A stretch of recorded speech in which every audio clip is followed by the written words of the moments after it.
আসসালামু আলাইকুম সবাইকে। সুরাইস কুকবুকে আজকে আমি খুবই সহজ এবং ইনস্ট্যান্ট একটি রেসিপি নিয়ে হাজির হলাম। কিভাবে ফ্রোজেন স্পিনাচ বা পালং শাক 5 মিনিটের মধ্যেই খুব মজা করে ভাজি করে ফেলা যায় সেটা আজকে দেখাবো। আমি এখন দোকান থেকে কেনা প্যাকেটের ফ্রোজেন স্পিনাচ রান্না করব। তবে কিভাবে আপনারা ফ্রেশ শাক ডিপ ফ্রিজে সংরক্ষণ করতে পারবেন এবং সেটা অনেক দিন ভালো থাকবে সেটাও বলে দিব। এই প্যাকেটের ভিতরে শাকের পরিমাণ ছিল 1 পাউন্ড। 5 মিনিটে ফ্রোজেন শাক রান্না করতে ইনগ্রেডিয়েন্ট লাগবে শুধু এই 4টি এবং অল্প একটু তেল। আপনারা যারা প্যাকেটের ফ্রোজেন স্পিনাচ রান্না করেন সবসময় তাদেরকে একটু বলে নিচ্ছি যে প্যাকেটের ভিতরের এই শাকটুকু অলরেডি স্টিম এবং ওয়াশ করা থাকে। তারপরেও আমি প্যাকেট খুলে একটু ভালোভাবে পানি দিয়ে ধুয়ে তারপর পানিগুলো স্ট্রেন করে নিই এইভাবে। প্রথমে একটি ছড়ানো প্যানে 3-4 টেবিল চামচের মতো তেল নিয়ে খুব ভালোভাবে তেলটা গরম করে নিতে হবে।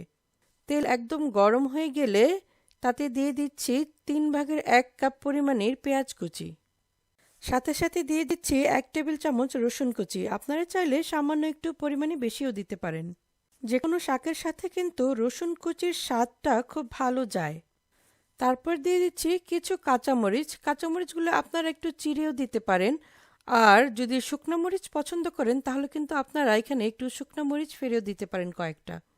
পুরাটা রান্নাই কিন্তু একদম হাই হিটে করতে হবে। পেঁয়াজ এবং রসুন কুচিগুলি এমন গোল্ডেন ব্রাউন হয়ে আসলে স্ট্রেইন করা শাকগুলো আমি এখন যোগ করে দিচ্ছি। এখন একটু লবণ যোগ করে জাস্ট কয়েক মিনিট ভাজি করতে হবে। হাই হিটে 4-5 মিনিট অনবরত নাড়তে নাড়তে শাকের পানিগুলো একদম ড্রাই হয়ে গেলেই কিন্তু শাক ভাজিটা করা শেষ হয়ে যাবে। শাকটা ভাজি করতে করতে কিভাবে শাক সংরক্ষণ করা যায় সেটার 2টি পদ্ধতির কথা আমি বলে নিই। যদি রেফ্রিজারেটরের মধ্যে 7 দিনের জন্য যে কোনো শাক সংরক্ষণ করতে চান তাহলে কেটে ভালোভাবে ধুয়ে পানি ঝরিয়ে নিতে হবে প্রথমে। পেপার টাওয়াল বা কিচেন টাওয়াল দিয়ে শাকের পানি সব ভালোভাবে মুছে একদম ড্রাই করে ফেলার পর একটি এয়ারটাইট বক্সের ভিতরে রেফ্রিজারেটরের নিচের সবজির শেল বা ড্রয়ারের ভিতরে রেখে দিতে হবে। এইভাবে রাখলে 7 দিনের জন্য শাক একদম ফ্রেশ থাকবে। আর ডিপ ফ্রিজের মধ্যে যদি শাক ভালো রাখতে চান কয়েক মাসের জন্য তাহলে যে পদ্ধতিটি ফলো করতে হবে তার নাম হচ্ছে ব্ল্যাঞ্চিং। এটি করা খুবই সহজ।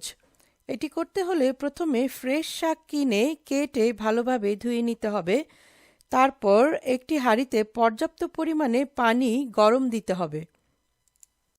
পানিটা বলক হওয়ার সাথে সাথে শাকগুলি দিয়ে দিতে হবে এবং ঠিক 2 মিনিট পরে নামিয়ে সাথে সাথেই একদম ঠান্ডা পানি বা আইস ওয়াটার দিয়ে শাকগুলো ধুয়ে ফেলতে হবে। ব্ল্যাঞ্চ করার জন্য আইস ওয়াটার ব্যবহার করাটা খুবই জরুরি কালারটা সংরক্ষণ করার জন্য। তা না হলে ফুটন্ত পানি থেকে শাক তুলে একটু অপেক্ষা করলেই শাকের রং নষ্ট হয়ে যেতে পারে বা পেল হয়ে যেতে পারে। তারপর কিচেন টাওয়ালের সাহায্যে শাকগুলোকে ভালোভাবে ড্রাই করে নিতে হবে। শাকগুলো ভালোভাবে ড্রাই হওয়ার পর এয়ারটাইট জিপলক প্যাকেটের মধ্যে ভরে ডিপ ফ্রিজের ভিতরে রেখে দিতে হবে। এইভাবে রাখলে কমপক্ষে 3 মাস অনায়াসেই শাক ভালো থাকে।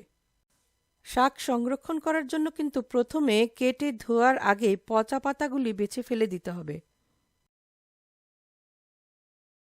কথা বলতে বলতেই আমার শাক ভাজি করা কিন্তু একদম শেষ হয়ে গিয়েছে। শেষ হওয়ার ঠিক আগে মুহূর্তেই আমি কিছু চেরি টমেটো যোগ করে দিয়েছিলাম।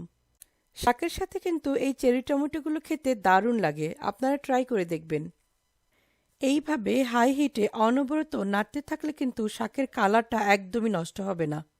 এইবার আমি একটি ডিশে সার্ভ করব এবং গরম গরম ভাতের সাথে পরিবেশন করব। আমার ব্যস্ত দিনগুলোর জন্য কিন্তু এই রেসিপিটি একদমই লাইফ সেভিং। এই সহজ এবং মজার শাকভাজিটি কিন্তু যারা ফুল টাইম চাকরি করেন বা ফুল টাইম স্টুডেন্ট তাদের জন্য খুবই উপকারী হবে। আর আমার রেসিপিটি যদি আপনাদের সবার ভালো লাগে তাহলে আমাকে জানাতে ভুলবেন না।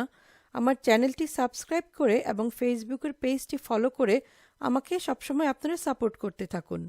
আপনাদের ইন্সপিরেশনের জন্যই আমার চ্যানেলটি এগিয়ে যাচ্ছে।